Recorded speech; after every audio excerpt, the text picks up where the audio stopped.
विशाल ब्रह्माण्डमा जहाँ ग्यालेक्सीहरू अर्बौं माइलसम्म फैलिएका छन् र एटमहरू यति सूक्ष्म छन् कि तिनीहरूलाई देख्न पनि सकिँदैन। के त्यस्तो केही छ जसले यी दुवैलाई आपसमा जोड्छ? नमस्ते, मेरो नाम लेसन रिजाल हो। हामी मानिसहरू आफूलाई धेरै बुद्धिमान ठान्छौं। हामीले अग्ला भवनहरू बनायौं, स्पेसशिपहरू लन्च गर्यौं र इन्टरनेटको जाल बिछायौं। तर गणितको एउटा यस्तो छाया छ जुन हाम्रो अस्तित्व भन्दा पनि पुरानो छ। एउटा यस्तो संख्या जुन कहिल्यै समाप्त हुँदैन र कहिल्यै आफैलाई दोहोर्याउँदैन। यसलाई हामी पाई भनेर चिन्छौं। जरा सोच्नुहोस्, तपाई कागजमा एउटा सानो सर्कल बनाउनुहुन्छ वा प्रकृतिमा कुनै ग्रहको घेरा हेर्नुहुन्छ। हरेक ठाउँमा कुनै अपवाद बिना एउटा रहस्यमय अनुपात लुकेको हुन्छ।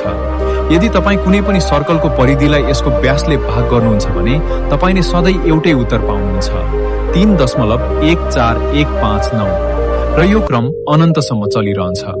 मानव सभ्यता, हाम्रो सम्पूर्ण सुपर कम्प्युटिङ शक्ति र हजारौं वर्षको अनुसन्धानपछि पनि आजसम्म हामी यस संख्याको सठिक अन्त्य पत्ता लगाउन सकेका छैनौं।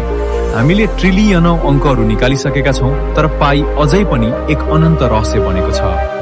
के यो केवल संयोग हो वा यो त्यो सार्वभौमिक वास्तुकारको हस्ताक्षर हो जसले यो संसार सिर्जना गरेको हो? कल्पना गर्नुहोस्, पाईका यी कहिले नसकिने अंकहरू बीच कतै तपाईको फोन नम्बर पनि हुन सक्छ र सायद तपाईको जीवनको सम्पूर्ण कथा पनि। पाई त्यो संख्या हो जुन हरेक गोलो वस्तुमा उपस्थित छ, तपाईका आँखाका पुतलीदेखि लिएर विशाल ब्ल्याक होलको इभेन्ट होराइजनसम्म।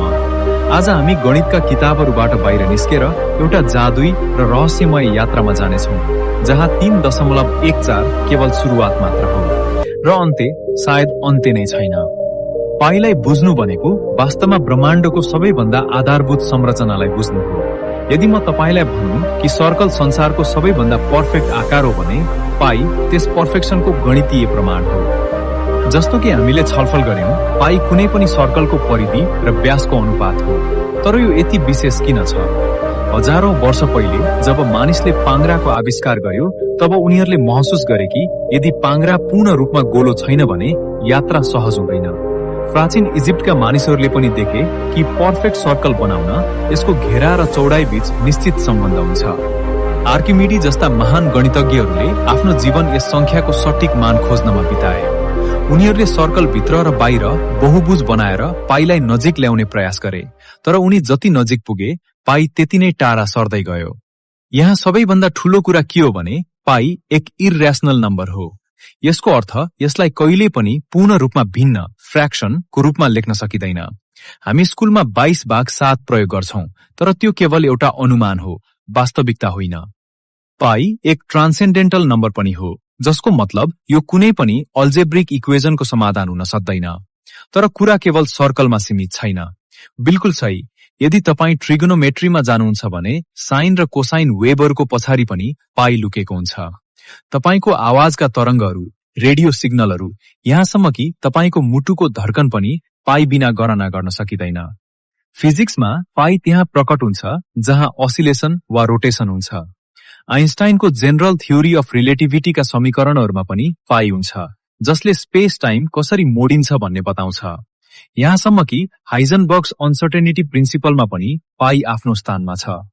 यसले के देखाउँछ भने ब्रह्माण्ड र्यान्डम होइन, यो गहिरो गणितीय नियमहरू अन्तर्गत चलिरहेको छ, जहाँ एउटा सानो संख्या सम्पूर्ण वास्तविकतालाई नियन्त्रण गरिरहेको छ। पाईको सबैभन्दा अद्भुत कुरा यसको लम्बाइ होइन, यसको अनन्तता हो। यसको अर्थ यसका दशमलव पछिका अंकहरूमा संसारको हरेक सम्भावित जानकारी लुकेको हुन सक्छ। पाई एउटा अनन्त पुस्तकालय जस्तै हो, जहाँ सबै कुरा पहिले नै लेखिएको छ, हामीले केवल त्यसलाई खोज्न बाँकी छ। तर अब सिद्धान्तबाट बाहिर निस्केर वास्तविकताको कुरा गरौं। पाईसँग केही यस्ता घटनाहरू जोडिएका छन् जसलाई विज्ञानले आजसम्म पूर्ण रूपमा बुझ्न सकेको छैन। उदाहरणका लागि बुफन्स निडल प्याराडक्स। यदि तपाईले कागजमा समानान्तर रेखाहरू कोर्नुहुन्छ र त्यसमाथि एउटा सुई खसाल्नुहुन्छ भने सुईले रेखा छुन सक्ने सम्भावनामा पनि पाई देखा पर्छ।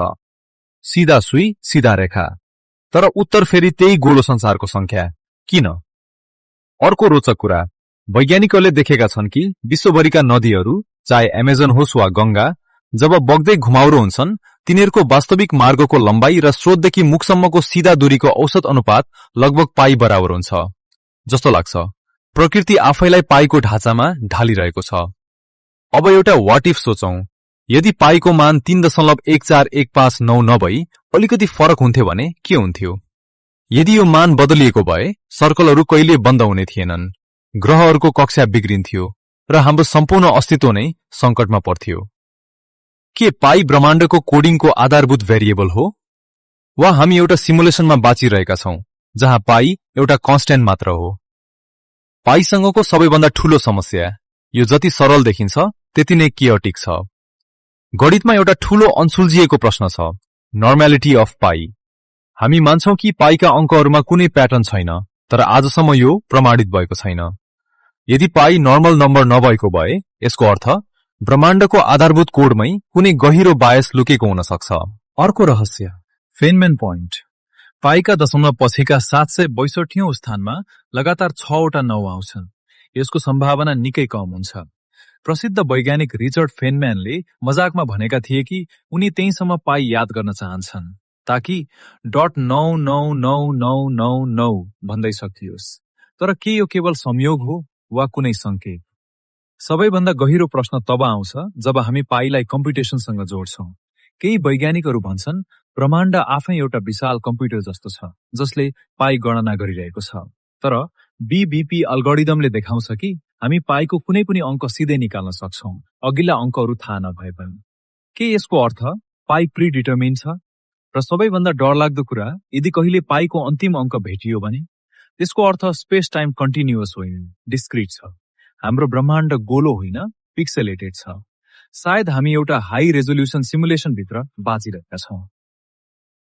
पाईको अनन्तता नै त्यो पर्खाल हो जसले हामीलाई यस सत्यसम्म पुग्नबाट रोकिरहेको छ। अन्त्यमा हामी बुझ्छौं पाई केवल एउटा संख्या होइन, यो ब्रह्माण्डको सबैभन्दा ठूलो पहेँली हो। हजारौं वर्षदेखि हामी यसलाई बुझ्ने प्रयास गर्दै आएका छौं, तर यो अझै त्यत्तिकै रहस्यमय छ। सायद पाईको अन्त्य नहुनु नै यसको सबैभन्दा ठूलो सुन्दरता हो, किनभने यदि पाई समाप्त हुन्थ्यो भने पर्फेक्सन पनि समाप्त हुन्थ्यो। जब तपाईँ अर्को पटक कुनै गोलो वस्तु हेर्नुहुन्छ, चियाको कप, घडी वा चन्द्रमा, सम्झनुहोस् तपाईँ 3.14 को त्यो अनन्त दुनियाँ हेर्दै हुनुहुन्छ।